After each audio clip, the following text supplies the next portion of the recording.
UN में भारत की अस्थायी सदस्यता के लिए ब्रिटेन भिड़ गया। दुनिया के तमाम उन मुल्कों से, खास करके चाइना से भिड़ गए हैं ऋषि सुनक। विदेश मंत्री ने प्रधानमंत्री मोदी की तारीफ कर कहा, भारत को अब वीटो यानी स्थायी सदस्यता यूएनएससी में मिलनी चाहिए। दरअसल दोस्तों, दुनिया भर में एक चर्चा जोरों पे है कि भारत वीटो पावर यानी यूएनएससी में स्थायी सदस्यता कब मिलेगी, कैसे मिलेगी, क्यों और ये मिलना चाहिए। अब इसको लेकर चर्चा होने लगी है और यही कारण है कि अब दुनिया के कौन देश भारत के साथ हैं, कौन विरोध हैं, वो अब सब कुछ क्लियर हो रहा है। वैसे आपको बता दें, भारत के समर्थन में अब तक 180 देश, जी हाँ 180 देश जो है भारत के समर्थन में है। लेकिन यूएनएससी का स्थायी सदस्य चाइना के साथ साथ कुछ मुस्लिम देश ये नहीं चाहते हैं कि भारत भी यूएनएससी का स्थायी सदस्यता मिले। लेकिन यहाँ पर आपको बता दें, भारत की स्थायी सदस्यता के लिए ब्रिटेन यानी ऋषि सुनक ने पूरा जोर लगा दिया है और उन देशों से भिड़ गया है जो भारत के स्थायी सदस्यता का विरोध करते हैं, जैसे चाइना।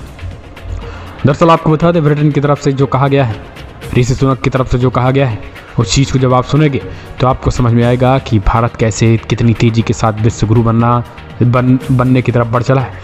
लेकिन उससे पहले एक छोटा सा निवेदन, अगर आपने चैनल को सब्सक्राइब नहीं किया तो पल पल के अपडेट के लिए चैनल को सब्सक्राइब करें। और अगर आप भी मानते हैं कि प्रधानमंत्री नरेंद्र मोदी के नेतृत्व में देश G20 का स्थायी सदस्यता ग्रहण करेगा तो इस वीडियो को लाइक करें। दरअसल आपको बता दें, ब्रिटेन ने भी अब इस पूरे मामले में कूद पड़े हैं। अभी कुछ दिन पहले अमेरिका, फ्रांस, ब्रिटेन, कतर समेत कई देशों ने भारत को यूएनएससी में स्थायी सदस्यता देने की जहां एक तरफ वकालत की, तो इस पूरे मामले में अब ब्रिटेन भी कूद पड़ा है। ब्रिटेन ने इस पूरे मामले में कहा, कोरोना काल में जिसने दुनिया को राह दिखाई, कोरोना काल में जिसने मानवता की अलख जगाई, कोरोना काल में मरते उन कोरियाई देशों की जिसने मदद की, कोरोना काल में जिसने फ्री वैक्सीन और फ्री के कई कपड़े और फ्री खास करके इक्विपमेंट दिए, वैसे देशों को, ऐसी मानवता से निपटने वाले देशों को वीटो पावर दिया जाना चाहिए। जी हाँ, ये है उनके विदेश मंत्री के, फ्रांस के जो विदेश मंत्री जेम्स क्लेरवी, उनका ये स्टेटमेंट है। उन्होंने कहा, हम चाहते हैं कि भारत जो है वो अब संयुक्त राष्ट्र सुरक्षा परिषद का प्रतिनिधित्व करे। ब्रिटेन के प्रधानमंत्री ऋषि सुनक भी भारत सरकार के पद ग्रहण के दौरान जो है विदेश नीति संबंधों को लेकर प्रमुख बातें उन्होंने कही थी और उन्होंने स्पष्ट कहा था कि भारत जो है वो आने वाले समय में दुनिया को राह दिखाएगा। इसका मतलब यही था कि जो है वो यूएनएससी में भारत की सदस्यता को लेकर। आपको बता दें, ब्रिटेन के विदेश मंत्री ने G20 समूह की अध्यक्षता के दौरान भारत के साथ काम करने को लेकर प्रतिबद्धता भी जताई। लंदन में विदेश मंत्री राष्ट्रमंडल और विकास कार्यालय में ब्रिटिश विदेश नीति और कूटनीति शीर्षक से अपने मुख्य भाषण में जेम्स क्लेरबी ने कहा है कि ब्रिटेन स्थायी अफ्रीकी प्रतिनिधित्व के साथ संयुक्त राष्ट्र सुरक्षा परिषद के स्थायी सदस्य के रूप में ब्राज़ील, भारत, जापान और जर्मनी का स्वागत करना चाहता है। आपको बता दें, अब इस पूरे मामले में संयुक्त राष्ट्र सुरक्षा परिषद ने जो है वो भी कहीं ना कहीं एक तरीके से इस वोटिंग राइट्स में कहीं ना कहीं भारत की जो है वो एंट्री वो काफ़ी मजबूत हो रही है।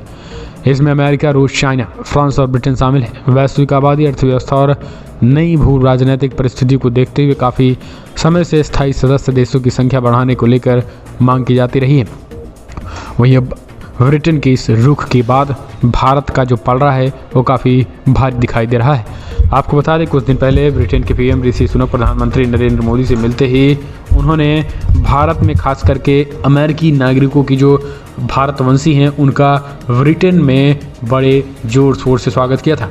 इससे पहले भी ब्रिटेन भारत के समर्थन में खड़ा हो चुका है। आपको बता दें, जब पश्चिमी देश रूस और, जी हाँ ध्यान से सुनना, जब पश्चिमी देश भारत को रूस और भारत की तेल खरीद डील को लेकर आड़े हाथों ले रहा था, उस समय भी ब्रिटेन ने कहा था कि रशिया और भारत की जो डील है वो हमारे संबंधों से कहीं ऊपर है, यानी उनके संबंध अलग है, हमारे संबंध अलग हैं। उस समय ब्रिटेन जो है वो पश्चिमी देशों के साथ अलग हो गया था।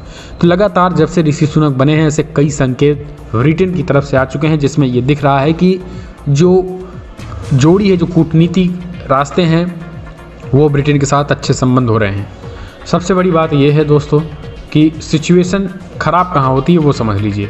सिचुएशन तब ख़राब होती है जब चाइना जैसे देश भारत का विरोध करने लगते हैं, और वो भी न केवल भारत के विरोध में बल्कि भारत की बढ़ती ताकत, भारत ने जिस तरीके से मानवता की रक्षा कोरोना काल में की, ये चाइना को नागवार गुजरी।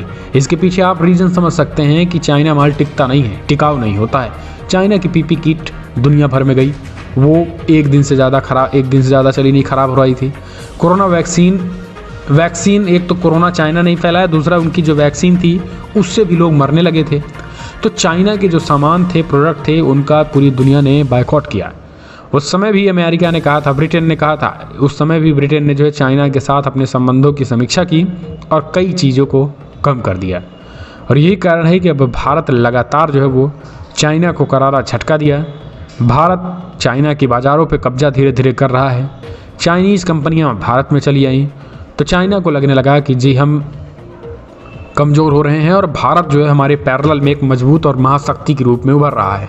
तो चाइना भारत को लगातार परेशान करने के लिए नए नए हथकंडे अपनाता रहा है, लेकिन ब्रिटेन ने उन तमाम हथकंडों पर बारीकी नज़र बनाए हुए है।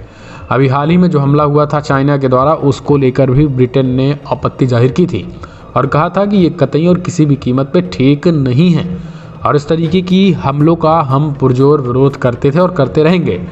लेकिन चाइना उसके बावजूद भी सुधरने का नाम नहीं ले रहा है। दरअसल दोस्तों, चाइना सुधरेगा क्यों, समझिए।